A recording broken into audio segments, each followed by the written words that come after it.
Welcome. In this video I will be attempting to answer the question: did the ancient Greco-Roman world make a distinction between the Hebrew and Aramaic languages?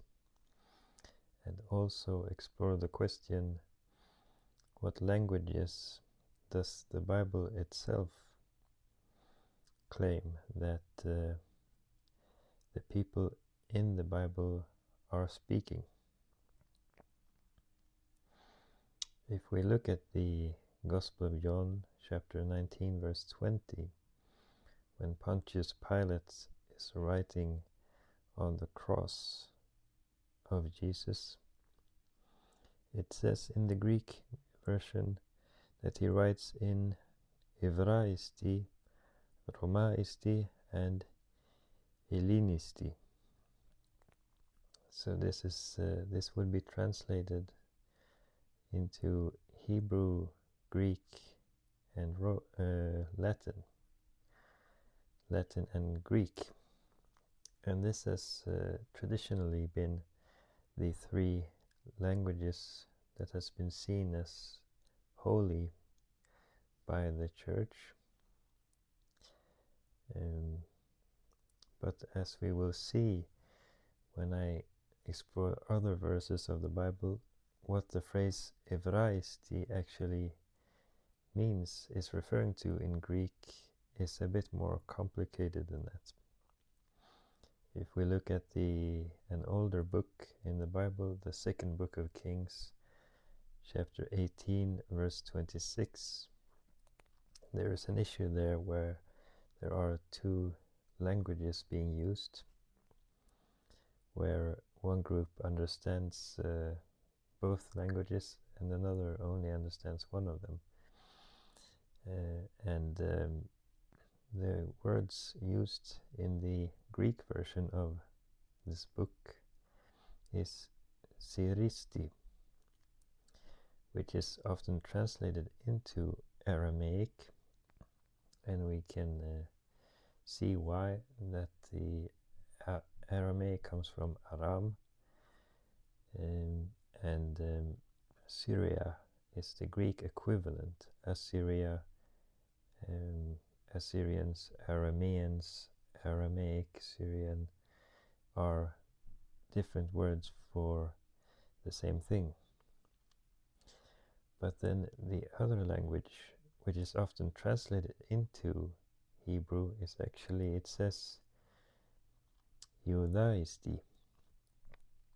And in the Hebrew version of this book, it says Aramit and Yehudit.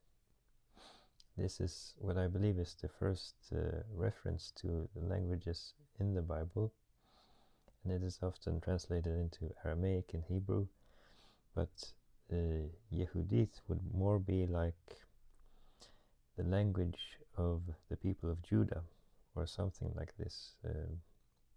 So Hebrew is not yet used. It is when we get to the book of Sirach, the deuterocanonical book or apocryphal book that has survived in the Greek language, where the author in the beginning is writing that he has translated this book from Evraisti into Greek. And this is the first time where that phrase, Evraisti, is used, that I know of at least. In the book of Daniel, since it concerns the Babylonian exile, it is written both in Hebrew and in Aramaic, and those phrases, or that phrase Aramit, is used in the Hebrew version, Hebrew Aramaic version. Interesting thing I found in the King James translation of Daniel chapter 2 verse 4 is that into English it's translated as Syriac. Nowadays in linguistics we differentiate between for example, Biblical Aramaic and Classical Syriac as two different dialects, but I'm not sure if that distinction was made when the King James Bible was written down. So that's an interesting side note. When we get to the New Testament, again, Acts of the Apostles, chapter 1, verse 19, it indirectly says that the language of the people living there is Aramaic, because it says the location, the blood field, is called in the language of the people living there Akeldama or Hakeldama, and this is the Aramaic name of this location.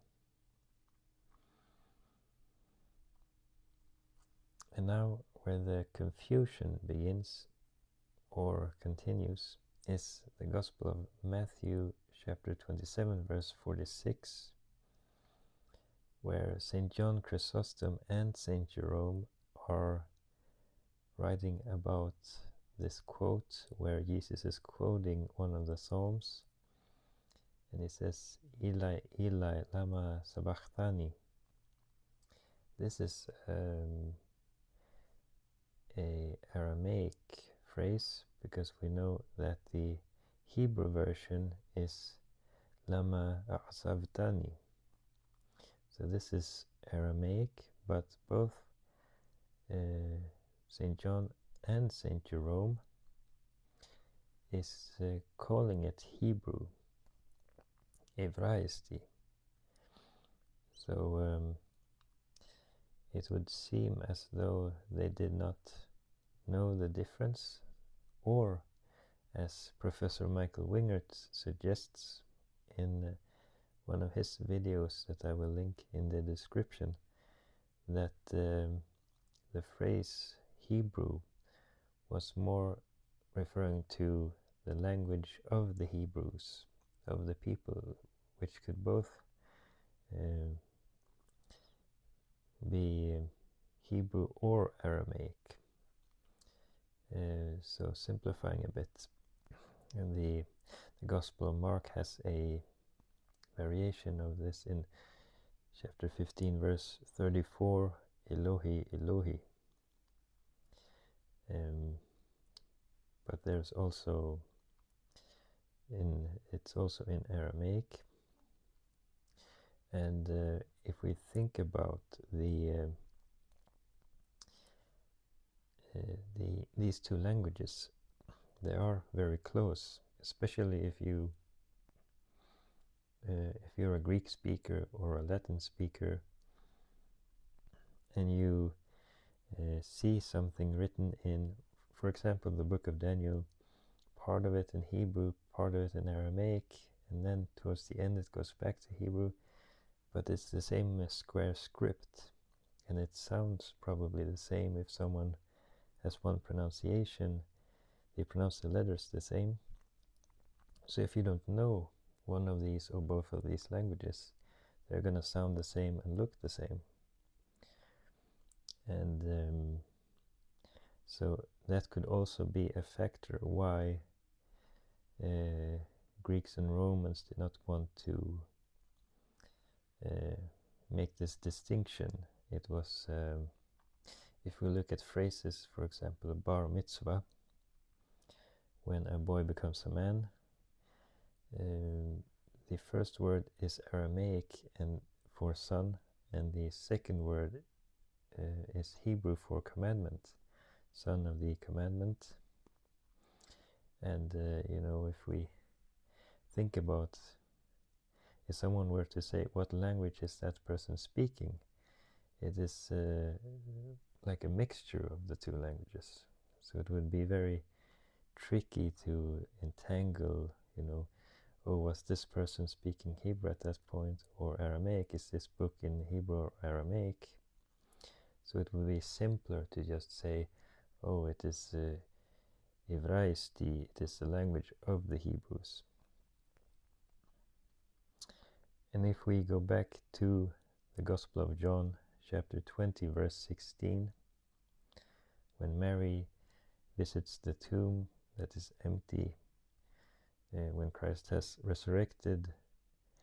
It also says, the Greek version says that she says in Ivraisti, in Hebrew, Rabboni, but we know that Rabboni is the Aramaic equivalent of rabbi.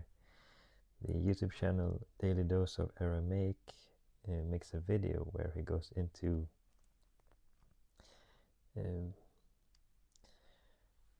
how this phrase is in Aramaic, which I will also link in the description. And yeah, it's a complex issue, but I hope that I have done a fairly good job in answering these questions and exploring this concept of languages in the Bible. And perhaps when we look at the three languages, Hebrew, Greek, and Latin, included in Hebrew, if we think about the ancient world, this could perhaps refer to both of these languages.